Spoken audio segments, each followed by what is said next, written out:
Meus queridos, saiu o resultado do Sanepar e a gente tem algumas coisas impressionantes aqui. Antes de você cometer qualquer tipo de bobeira, assista o vídeo até o final para você entender algumas coisas que normalmente só os institucionais que conseguem entender, as pessoas físicas não, e aí você cai em algumas armadilhas. Então quero te trazer hoje uma nova forma de você olhar para o lucro. Vai aprender mais uma coisa nova, né? Nesses meses aí de análise de empresa, você aprende coisa demais da conta e você não deixa nem o like, é palhaçada. Então, olhando aqui os últimos 5 dias de Sanepar, subiu aí praticamente 1%, mas se a gente pega no mês, a bolsa como um todo subiu bastante, bateu inclusive o novo teto, Bovespa, 137 mil pontos, Sanepar tá subindo aí 10%. Será que compensa? Porque esse resultado, essa subida de 10% foi antes do resultado que eu vou te mostrar aqui agora. E provavelmente vai sair muito vídeo aí no YouTube com essa capa aqui, talvez eu até deixe essa capa também, que é esse aumento no lucro de 218% na Sanepar. Imagina só você olhar uma empresa que tá lucrando lá seus 300 milhões, 300 milhões, 300 milhões, quando é fé? Quando é fé? Quem usa esse termo? Quando é fé?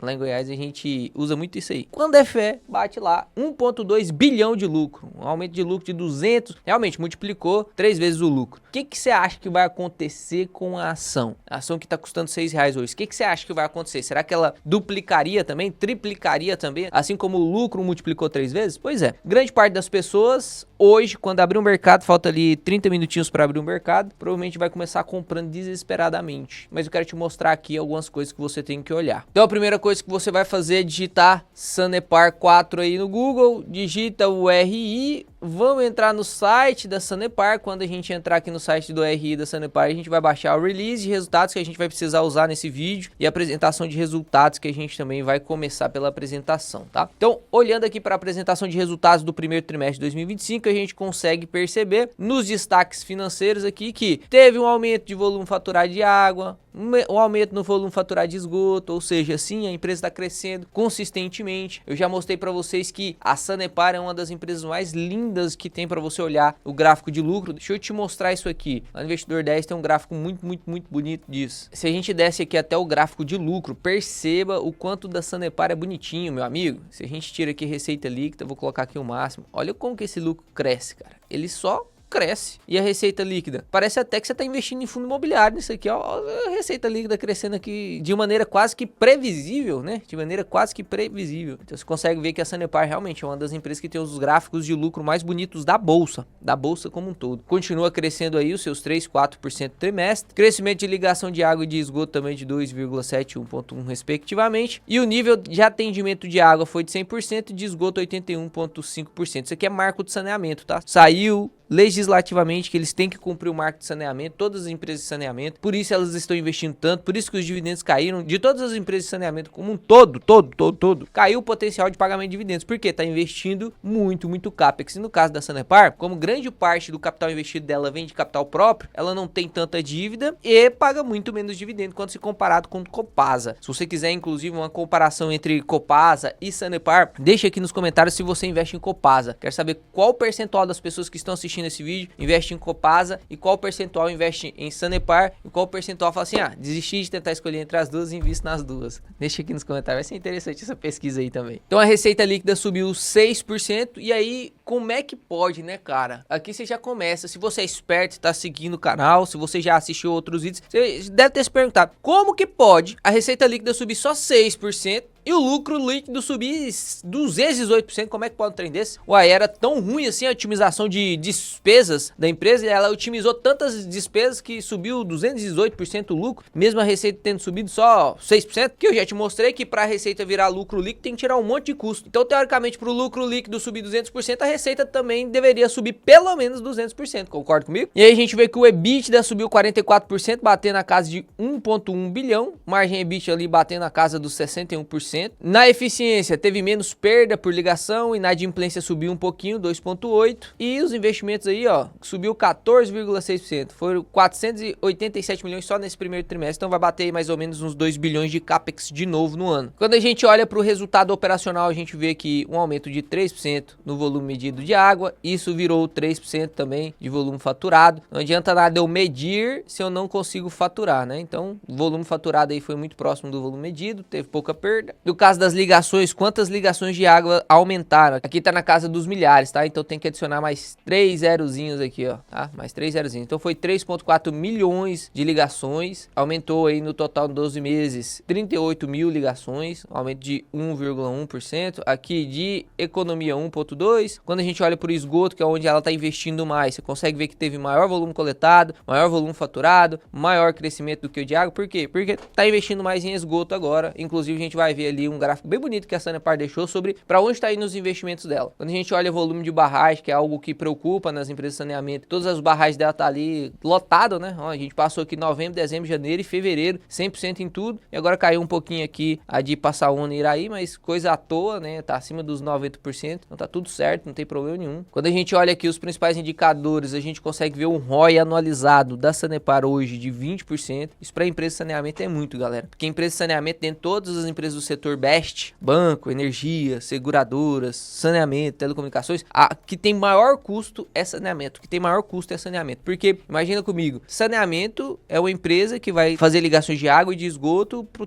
todo o seu território, né? Que ela tem como market share. E pensa comigo, o quanto é problemático a gente fazer ligação de água e de esgoto para um local onde é muito ruim infraestrutura, é muito horizontalizado. Para você passar um cano, às vezes tem uma casa aqui, outra depois de três quarteirões tem que passar cano. É totalmente diferente da gente olhar para as metrópoles, que é totalmente verticalizado. Então você passa um cano de água, já faz a ligação de esgoto, você atende 100 clientes dentro de um prédio. Agora quando a cidade é horizontalizada, que normalmente é onde não tem saneamento básico, que é onde ela está investindo por conta do marco de saneamento, você vê que a cidade é horizontalizada, então você passa uma ligação de água e você atende uma família. E grande parte dessas famílias ainda serão inadimplentes. Ou seja, tem muito custo. Grande parte das famílias inadimplentes, eu exagerei, mas terá muito mais custo do que todas as empresas do setor perene. Então um ROI de 20% é muita coisa, tá? E o ROIC aqui também não tá de brincadeira, né? Um ROIC de 14% é muito bom também. O ROIC, para quem não sabe, é o retorno sobre o capital investido. E aqui leva em consideração o patrimônio líquido mais o capital de terceiros. O capital de terceiros entra tanto o passivo circulante quanto não circulante, menos de um ano, mais de um ano, debêntures e financiamentos. Ou seja, dinheiro que ela pega emprestado, mas é o dinheiro dela que ela coloca para investir. Tá rendendo em torno de 14,3%. Isso é bom? É bom demais, né? Porque um ROIC que fica muito próximo da taxa Selic, com a taxa Selic estourada do jeito que tá, meu amigo, significa dizer que você pode investir nessa empresa ou investir no Tesouro Selic, mas essa empresa tem muito mais chance de continuar evoluindo e o Tesouro Selic tá nas suas máximas históricas, né? Então, te convence. É diferente você investir numa empresa com um ROIC de 3, com um ROIC de 4, com um ROIC de 5. É um ROIC muito mais frágil, que para poder fazer sentido você pegar dinheiro emprestado com essa empresa, só se a taxa Selic estiver muito baixa. Ou seja, quando a taxa Selic sobe demais, a empresa sofre muito. Nas empresas que têm ROICs mais altos, quando a taxa Selic sobe, a empresa sofre? Lógico que sofre. Todo mundo sofre quando a taxa Selic sobe. Só que ela sofre menos, né? Quando a gente vê aqui a escadinha de lucro, a receita subindo normal, o EBIT subindo normal, o EBITDA aqui tem uma variância e aqui a gente vê o lucro líquido absurdo. Inclusive a gente vê algo aqui que você não vai ver muitas vezes, tá? Contabilmente falando, isso aqui não é correto. Que é literalmente o lucro ser maior do que o EBITDA. Já tinha visto isso? O EBITDA é o quê? É o lucro antes de imposto, taxa de depreciação e amortização. Então como é que o lucro líquido, que para virar do EBITDA pro lucro líquido eu tive que tirar imposto, taxa, depreciação e amortização. Como que pode o EBITDA ser maior que o lucro? Tem alguma coisa errada aqui, né? Então aqui você já sabe que esse lucro aqui tem alguma coisa errada com ele. Foi de 1,2 bilhão. Mas por que ele foi de 1,2 bilhão? Começar a entender isso. Contabilmente falando, tem alguma coisa aqui que a gente precisa identificar. E a gente vai continuar lendo aqui para você conseguir identificar isso como se você fosse uma pessoa normal. Porque eu já sei o porquê que tá assim. Grande parte dos institucionais sabe também porquê que tá assim. Mas e você, pessoa física, que tá aí aprendendo a investir agora? Você aí que tá assistindo o vídeo no YouTube, que você não tem condição de entrar na melhor mentoria do planeta, que é a mentoria de geração de dividendos, para aprender. O que você tem que fazer? Você tem que assistir os vídeos no canal e tentar aprender, né? Tô aqui fazendo meu máximo pra você conseguir aprender tudo sem precisar pagar nada, só dar o like no vídeo. Baixando aqui pro resultado trimestral, a gente consegue ver, olha só, receita líquida do primeiro trimestre de 2023, 1,4 bi. Primeiro trimestre de 2024, 1,7 bi. Então subiu 300 bi. Receita do primeiro trimestre de 2025, 1,8 bi. Então você consegue ver que a receita ela vem aumentando mesmo. A empresa ela tá melhorando, parte operacional dela tá melhorando, a receita tá subindo, o lucro tá subindo, as ligações de esgotos tá subindo, o faturamento do volume tá subindo, menos inadimplência, menos perda. Então a empresa tá melhorando, Só que aqui a gente teve um efeito contábil, um efeito não recorrente, que a gente precisa levar em consideração. Então aqui você consegue ver, ó, que o tanto que a empresa gastou com pessoal, que é literalmente salário, pessoal da empresa que trabalha para a empresa, subiu pra caramba, 80% de gasto a mais, ó. Nossa, mesmo subindo 80% do gasto do pessoal, Léo, mesmo assim o lucro foi mais alto? Pois é, vamos ver o que aconteceu. Provisões aqui também subiu bastante. Materiais ficou a mesma coisa, energia elétrica basicamente a mesma coisa também, né? Desceu um pouquinho, mas basicamente a mesma coisa. Serviço de terceiros aumentou bastante e parte tributária aumentou um pouquinho também. Então a gente viu praticamente tudo aumentando, só a energia, o quanto que gasta com energia elétrica que diminuiu. E aí a gente tem aqui, ó, em provisões civis, trabalhistas, fiscais, ambientais e tributárias. Olha só isso aqui, 1,2 bilhões. Opa! Quanto que foi no primeiro trimestre de 2023? 64 milhões. 63 milhões. Quanto que foi aqui no primeiro trimestre de 2024? 31 milhões negativo. Quanto que foi aqui no primeiro trimestre de 2024? 1,2 bilhão. Da onde que veio isso aqui? E aqui ela não deixa muito clara da onde que veio. A gente tem que identificar da onde que veio. Aí teve custo e despesa. Olha esse custo e despesa. 49 milhões, 135 milhões, 1,8 bilhão. Tem alguma coisa inflado. Olha só, tem alguma coisa inflado. Alguma coisa tá acontecendo. Nós precisamos identificar o que está acontecendo. Aí depois teve o total de custo e despesa e o lucro líquido ali no final. Olha lá, 319, 379, 1,2 bilhões, 218 de aumento no lucro líquido. Vamos ver se ela fala aqui? Vamos continuar acompanhando. A parte de investimentos, aqui é a origem de recursos dela. Lembra que eu te falei lá que grande parte vem de capital próprio? Lá 78% é de capital próprio, 22% é de capital de terceiros, que é aqui que entra as debêntures, entra os financiamentos, é aqui que entra a dívida da empresa, tá? A dívida entra aqui, ó. O resto é tudo capital próprio. Ou seja, é por isso que ela paga pouco dividendo, cara. Porque ela tá pegando grande parte do capital dela, o lucro dela, tá investindo. Ou seja, tá virando capital dela. Tá virando capital seu se você é sócio. Aqui ela mostra a composição dos investimentos. Você consegue ver que vem reduzindo aqui o investimento em água, né? E aumentando o investimento em esgoto. Justamente para bater o marco do saneamento. Consegue ver aqui a capacidade de aumento do CAPEX da empresa. 403, 425, 486. Aumentou 14,6%. E um investimento aí nesse primeiro trimestre. Quando a gente olha para a dívida líquida sobre EBITDA aqui, né, a sua dívida líquida e alavancagem, a gente tem um custo de capital de 11%, custo de capital muito baratinho, né, muito barato. Taxa Selic está de 14,3%, o custo de capital da empresa está de 11,1%, ou seja, o WOC, que é uma coisa que quase ninguém te ensina, né, um dia talvez eu traga esse indicador, mas isso é um indicador que o pessoal da mentoria sabe. O WOC é você calcular o quanto que está tendo de retorno sobre o capital que você investe, é uma média ponderada do custo de capital. E aí, no caso aqui, a Sanepar está indo bem, né, porque ela está fazendo a rentabilidade de 14, pegando um dinheiro emprestado de 11. Então tá indo bem. Por isso que você não pode olhar só o ROIC isolado e comparar ele com o taxa Selic. Tem que calcular o WOC da empresa também. O WOC, tá? Só pra você pesquisar aí, caso você seja um cara curioso, você escreve assim. Dívida líquida sobre EBITDA tá de 1,5 vezes. Muito conservador, né? Tá bem tranquilo essa dívida líquida. É lógico que esse EBITDA daqui, ele subiu pra caramba. Então você vê a dívida líquida aumentando. Subiu 6,2% a dívida líquida. Só que continuou 1,5 vezes porque o EBITDA subiu bastante também. Daí, como ela não diz o porquê desse aumento substancial, a gente precisa de algo que nos dá mais informação. E o que nos dá mais informação? Se você não acha, eu já te ensinei isso, né? Se você não acha as informações que você quer no relatório de apresentação de resultados, aí você tem que ir para onde? Exato, por release de resultados, que é o documento mais completo. Então aqui, a apresentação de resultados foi isso que a gente leu, release de resultados é o mais completo. Perceba, aqui nós temos 15 páginas, no release de resultado 31 páginas, e olha o jeito das páginas, né? Muito mais detalhado, porque aqui ele te dá o resultado e te explica o porquê. E aqui, vamos entender então? E aqui eu já peguei a parte bem certinha que a gente precisa para entender. Perceba, ó, custo, despesas e receitas operacionais, tá? Aqui a gente tem o primeiro trimestre de 2025, primeiro trimestre de 2024. Vamos olhar primeiro o primeiro trimestre de 2024 para a gente conseguir entender o de 2025. A gente tem custo com pessoal, material, energia aqui, ó, serviço de operação de esgoto, serviço de terceiros, depreciações, aí o fundo municipal de saneamento, a taxa de regulação, doações, papapá. Então aqui você vê que aquilo que a gente já leu na apresentação, aumentou o custo de pessoal, mesma coisa de custo de material, energia elétrica, basicamente a mesma coisa. Se eu der um zoom, melhora para vocês? Acho que sim, né? E aqui você consegue ir comparando todas as despesas despesas bem certinho. Só que a gente chega num ponto aqui que é o subtotal, e aí vem aqui, antes de finalizar total de custo de despesa e receita operacional, aparece aqui, ó, receita de precatório, ação judicial e IRPJ,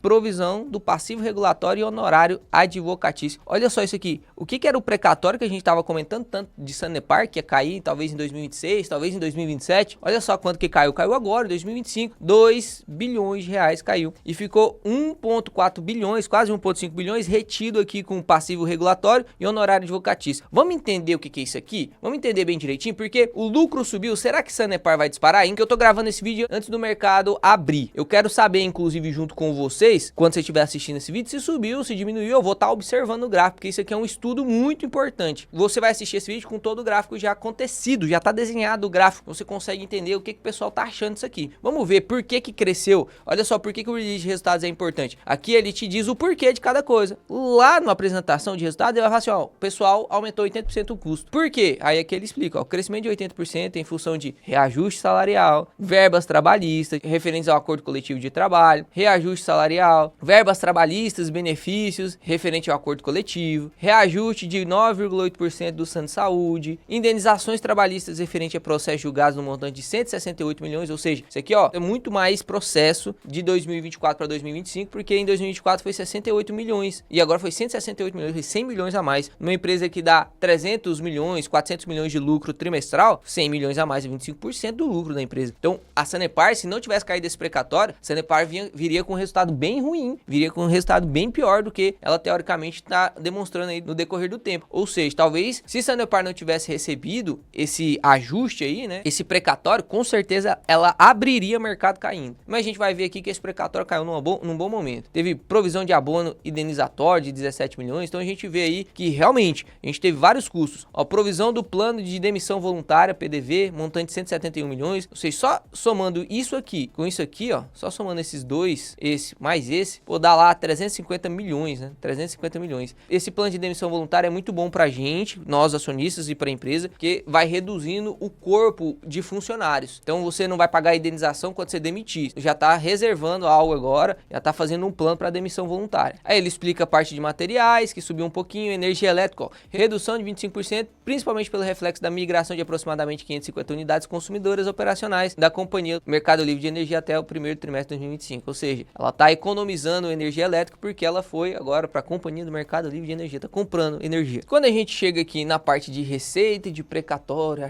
ação judicial, que é os 2 bilhões lá, olha só, foi feito o reconhecimento inicial dos precatórios a receber, reconhecimento inicial. Então é algo que está acontecendo no efeito exercício, não está acontecendo no efeito caixa. Contabilmente falando, tem uma diferença. Então é como se você estivesse olhando contabilmente. Já vou te explicar isso usando caneca, né? O pessoal falou que eu sou brabo para dar exemplo com caneca e realmente a caneca está sempre do meu lado, eu sempre uso ela. Então, olha, reconhecimento inicial dos precatórios a receber, inscrito no orçamento da União, que é o LOA 2025, reflexo da repetição do indébito tributário do IRPJ desde maio de 1996 até outubro de 2022. Teve um problema tributário durante esse período e aí a empresa entrou na justiça falando assim, você não cobrou mais imposto do que deveria, tem algumas coisas erradas aqui na parte tributária, preciso receber isso aí de volta, esse precatório é meu, eu preciso desse dinheiro, é meu, você cobrou errado, aí beleza.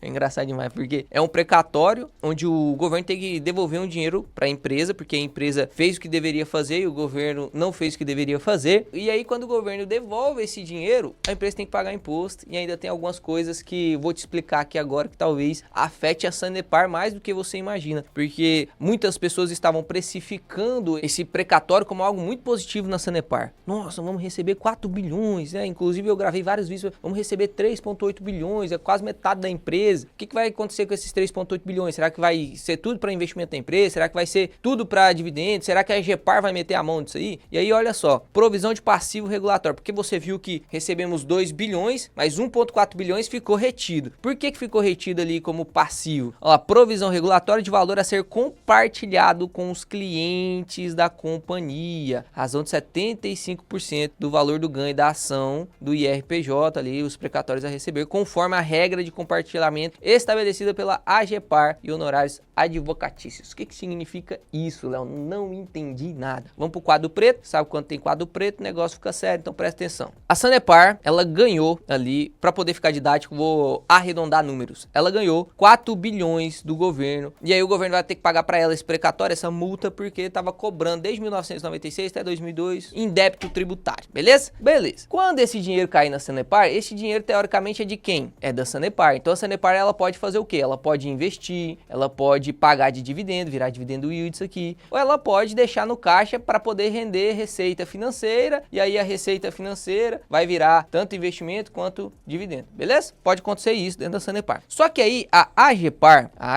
que é basicamente a mesma coisa da ANEEL, a ANEEL para energia e a AGEPAR para saneamento, ela olhou e falou assim, Sanepar vai botar a mão numa bolada? O que eu posso fazer aqui para defender os clientes da Sanepar? Ela falou assim, caramba, esse precatório que ela vai receber, que vai vir do governo, já que é um dinheiro do governo, entre aspas do governo, porque era da Sanepar desde 1996, né, mas fizeram acreditar, público acreditar que era do governo, porque o governo é você, tá? O governo é você. Você deveria estar pagando a Sanepar, só que você não tá pagando a Sanepar, enfim, você entendeu. Daí a AGEPAR foi e falou assim, desses 4 bilhões eu vou colocar uma lei que 75% deste capital aí vai ser usado para cliente. Como assim, Léo, vai ser usado para cliente? É desconto de, basicamente, para ficar fácil de entender, desconto nas contas. Então, de todo esse dinheiro, 75% vai ser usado para facilitar a vida do cliente. Você acha justo, Léo? Olhando como sociedade, ok, né? Mas olhando como empresa, não acho justo, não. Porque esse dinheiro já deveria ser da Sanepar. Não deveria ser algo que está na mão do governo. E agora, quando o governo vai pagar uma coisa que já era para estar na mão da Sanepar, que a Sanepar já podia ter investido, já poderia ter feito saneamento básico para um monte de pessoas que ainda não tem saneamento básico, que era um dinheiro na mão do Sanepar, ela ia investir, ia colocar mais cano de água aí, cano de esgoto pela rua. Então, o governo privou a Sanepar de fazer isso, e na hora de pagar agora, ela vai privar de novo. Ela vai dar desconto nas contas de energia, porque tudo já é gerido pela AGEPAR. Então, você não está pagando mais do que deveria, você está pagando o que é acordado pela AGEPAR. E aí, agora ela vai forçar a Sanepar a usar esse dinheiro para dar desconto, ao invés de investir nela mesmo, ao invés de poder fazer mais saneamento básico. Lá em Macapá, por exemplo, eu sempre uso esse exemplo, porque eu acho, meu Deus do céu, absurdo. Macapá é a capital do Amapá. Fiz minha faculdade lá na Unifap, na Universidade Federal do Amapá. E lá, cara, era absurdo. Cidade tinha de tudo pra dar certo, cara. Olha só que loucura. Lá quando chove, alaga muito, porque lá chove pra caramba. Só que o mais impressionante não é isso. O mais impressionante não é isso, porque alagamento acontece em várias cidades, né? Até em Goiânia, que é uma capital muito mais organizada, também acontece. Mas lá, pelo menos na época que eu estava lá, era apenas 4% da cidade, uma capital. É uma capital, não é interior. Uma capital, 4% de saneamento básico. Era uma rua que tinha saneamento básico na cidade. Esgoto passava a céu aberto, nos meio-fios você tinha que pular o esgoto para poder entrar no asfalto, pra você entrar no seu carro, no seu Uber, qualquer coisa. Sua casa passava esgoto, céu aberto. Isso é uma capital. Digita aí pra você pesquisar quantos mil habitantes tem em Macapá. 4%. Tô falando de Sanepar, que tá bem aqui, né? Mas isso também acontece aqui,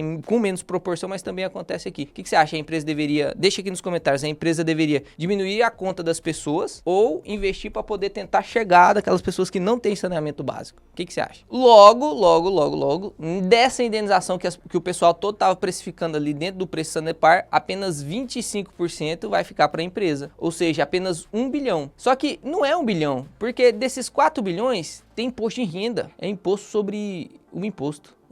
Então, teoricamente, vai sobrar aqui uns 400 milhões para a Sanepar. E aí, desses 4 bilhões, 10% vai sobrar para a Sanepar para ela ou pagar de dividendo ou poder fazer seus investimentos. Inclusive, ela traz aqui para gente mais ou menos como que vai funcionar isso aí. Aqui ela mostra, ó, o resultado foi impactado principalmente pelo reconhecimento da receita relacionada com os precatórios da ação judicial no montante líquido de 845 milhões. Aqui ele te mostra uma visão mais pormenorizada de como que vai acontecer. Ó, receita de precatório, teoricamente vai ser 4,2 bilhões de receita de precatório, provisão passivo regulatório, teoricamente aqui 75%, vai ficar ali como honorário advocatício e a provisão passiva ali, que é justamente por conta da AGEPAR. Daí tem PIS e COFINS, tem programa de participação no resultado, isso aqui eu concordo, se a empresa vai melhor, quem é funcionário tem que receber mais, não é verdade? Ou recebem um salário mínimo, se a empresa aumenta, dobra o faturamento, esse cara aqui que tá aqui colaborando com a empresa tem que ganhar mais mesmo, então aqui o funcionário tem que receber mais mesmo. Aí tem o plano de demissão voluntária que a gente já falou, PCLD complementar, efeito tributário e ficou um lucro lucro líquido aí, ó, de 424 milhões. Mas agora você já entendeu que daqueles 4 bilhões, 1 bilhão vai ficar para a empresa, ainda tem que pagar todos os impostos, tem que tirar um monte de passivo, PIS, COFINS,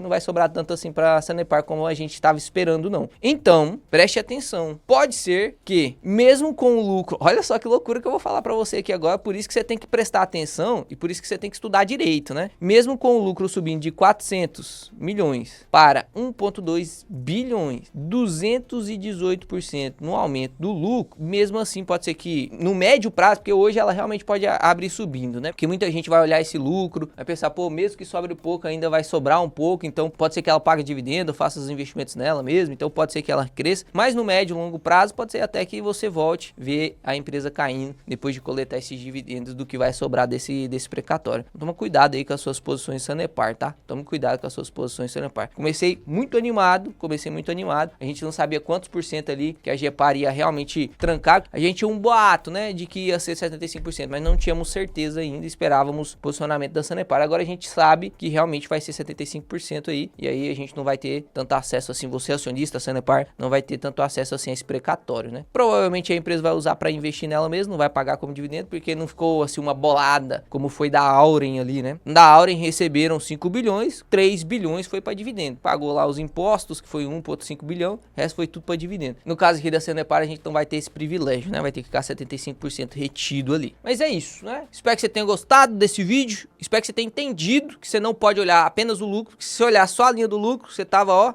lascado na sua decisão, se fosse tomar uma decisão só por isso. Esqueci de calcular o preço teto projetivo, então vamos calcular o preço teto projetivo, porque aqui vai ficar interessante demais calcular o preço teto projetivo. Se a gente fosse projetar igual estávamos projetando, olha para você ver o erro que você ia cometer. Todos os outros vídeos, como que a gente projetou, a gente pegou o primeiro trimestre, projetamos pro ano, então multiplicamos por 4. Se a gente pegasse dessa mesma forma, sem entender o que está acontecendo com a empresa, a gente pegaria esse lucro, que foi de 1,28 bi, e multiplicaria por 4. Então, olha lá, 1,28 vezes 4 daria 4,8 bilhão de lucro. Olha que loucura que você ia fazer se você não tivesse assistido esse vídeo. Você ia pegar lá, vamos manter o payout a mesma coisa, só que agora 4,8 bilhões. Olha o preço teto da empresa, ia dar 75% de margem, preço teto de 10, mesmo com o payout de 20%, que é muito baixinho, né? Na minha opinião, depois que passar esse período de investimento do marketing de saneamento, a gente vai ver esse payout aí da Sanepar destravando, pagando uns 25, 50, quem sabe 60, 75%, mas acredito sim que ela vai se transformar em um grande pagador de dividendos. Então perceba, a gente ia usar um efeito não recorrente para calcular um preço teto projetivo sem saber. E aí você ia cair, pô, vou aportar. Mas na verdade não é isso que acontece, né? Vamos olhar realmente o que foi o lucro operacional dessa empresa. E aí a gente vai entender muito melhor como que você tem que calcular isso. Vamos tirar do jogo toda essa parte do não recorrente. Se a gente fosse fazer uma conta bem rapidinho, porque não é um intuito aqui destrinchar tudo isso, mas se a gente fosse fazer uma conta bem rapidinho, a gente pegaria essa receita, tiraria o custo dela, da provisão, tiraria também a receita do financeira, porque grande parte da receita financeira veio desse dinheiro, dessa receita de precatório que caiu. Então como que ficaria essa continha? A gente pegaria a receita total que veio do precatório, menos o custo desse precatório que já foi tirado, pra gente saber a diferença ali que inflou o resultado. Teoricamente foi isso aqui que inflou o resultado, mais o resultado financeiro que também é por conta da indenização, então isso também inflou o resultado, ou seja, vamos somar aqui 1,84, deu aí 884 milhões, de maneira bem ridícula aqui, estamos simplificando o máximo para que você entenda. Isso aqui foi todo o efeito de lucro por conta da indenização, pelo menos basicamente. Então o que a gente tem que fazer agora? Pegar o lucro líquido do período e tirar o que inflou, né? Então teoricamente aqui menos 1208, teoricamente o lucro líquido, realmente, o lucro líquido real da empresa foi 323 milhões, que inclusive foi menor do que o primeiro trimestre de 2024. A gente viu que teve muito mais gasto com pessoal. Eu te mostrei que a empresa, teoricamente, apesar de ter crescido as ligações, o custo aumentou, e isso fez com que o resultado teórico da empresa, o resultado caixa da empresa, realmente tivesse diminuído. Então, o que a gente vai projetar? Agora você aprendeu, né? Nossa, esse vídeo vale pelo menos seu like, né? Sério mesmo. Se você não quiser se inscrever, tudo bem, mas pelo menos o like vale. 323 milhões e 400 vezes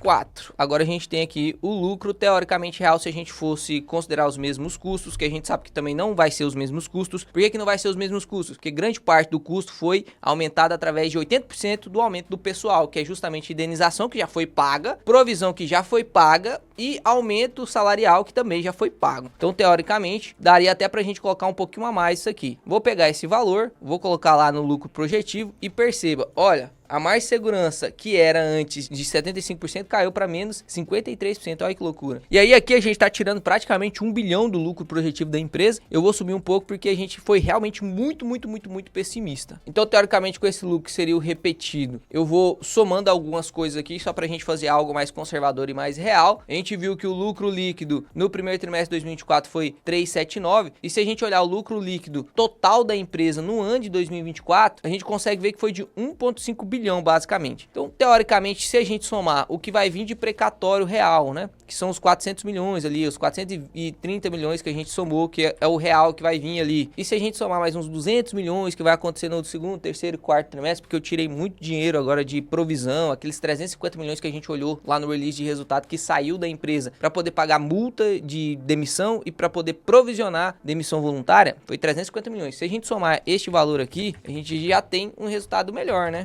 Teoricamente 2 bilhões, que seria neste ano, porque eu tô somando 400 milhões aqui da LOA, do precatório. Então, teoricamente, jogando esse valor lá agora, o preço teto projetivo da Sanepar seria de 4,60 se o payout continuar em 20%. Ou seja, não é empresa para você investir para ganhar dividendo agora não. Mesmo usando os 400 milhões teóricos, não dá pra gente saber, né? Estamos tentando prever, projeção é prever futuro, ninguém sabe prever futuro, eu não consigo ver, não tem bolinha de cristal, não sou igual o terceiro Hokage lá do Naruto, né? Não tenho bolinha de cristal, mas inevitavelmente é uma empresa para você investir por longo prazo, porque ela cresce constantemente. Quando a gente olha para os indicadores dela agora, ainda são indicadores muito interessantes, PL de 5,7, PVP de 0,85, ainda não é uma empresa pagadora de dividendo, então não adianta você comparar Sanepar e Copasa, que Copasa já é pagador de dividendo, tem que entender a diferença entre as empresas. Se a gente aumentasse o payout, imagina que a empresa tivesse esse mesmo resultado, mas vamos supor que a gente tá lá em 2030, já passou o marco de saneamento, a empresa tá com o mesmo resultado, é lógico que vai crescer até lá, mas só para você entender como que se a gente pegasse a empresa e teletransportasse ela pro final do marco de saneamento e ela tivesse pagando lá seus 50% de payout, olha quanto que mudaria o jogo. 50% de payout. Eu não tô colocando 75%, 80%, 90%. Se a gente olha para a Copasa hoje, para manter um dividendo yield de 7,69, olha o payout da empresa. Olha aqui o payout da empresa, 90%. 90% para manter o payout de 7%, tá? Então se a gente joga lá nesse mesmo lucro projetivo é 2030, tô falando 2030, esses preços de hoje que você vai carregar e investir agora para poder manter essa empresa por longo prazo. Colocasse 90% de payout aqui, olha isso. Então, tome cuidado com o tipo de investimento que você tá fazendo. Às vezes você quer investir na Sanepar para poder ganhar dividendo no curto prazo, não é a boa decisão. Quer dividendo no curto prazo? Tem outras empresas muito melhores, até inclusive melhores do que a Copasa. Eu ainda não analisei aqui Copasa junto com vocês. Se vocês quiserem, deixa aqui nos comentários, quero comparativo aí de Copasa. Faz assim, ó, se esse vídeo passar de pelo menos uns 15 mil likes, eu já gravo para vocês a comparação de Sanepar e Copasa. Me ajuda que eu te ajudo. Você deixa o like, você me ajuda pra caramba. E se eu ajuda é só dar 2 cliques, né? Você não sabe quantos cliques que eu tive que clicar aqui pra poder fazer todas essa análise. Só de marcação de tela foi muito mais de 1000 cliques, né? Você só tem que dar 2 cliques. Um pra se inscrever e o outro pra deixar o like. Mas só pra gente definir o nosso preço teto, vamos manter aqui nosso payout de 21%. E eu vou manter o nosso preço teto projetivo pra pagamento de dividendos aí de R$ 4,80. Lógico, o meu preço teto, quando eu olho pra empresa que vai ficar lá no meu 20% da minha carteira do Kraken pra oportunidade, passa dos 5,50, né? Mas aí pra você entender isso, realmente eu preciso de umas 2-3 horas de live junto com você pra te explicar o modelo da carteira. Por isso que eu te convido a ficar esperto, porque nós vamos abrir a turma da mentoria de geração de dividendos e você terá uma ótima oportunidade de fazer parte da melhor escola de investimentos desse planeta. Tô falando sério, não é só do Brasil mais não, é do planeta agora. E olha que nós somos pequenos ainda, hein? Somos pequenos ainda, mas vou fazer diferença na sua vida, te prometo. Espero que você tenha gostado do vídeo, até mais investidores, até o próximo vídeo que será excepcional.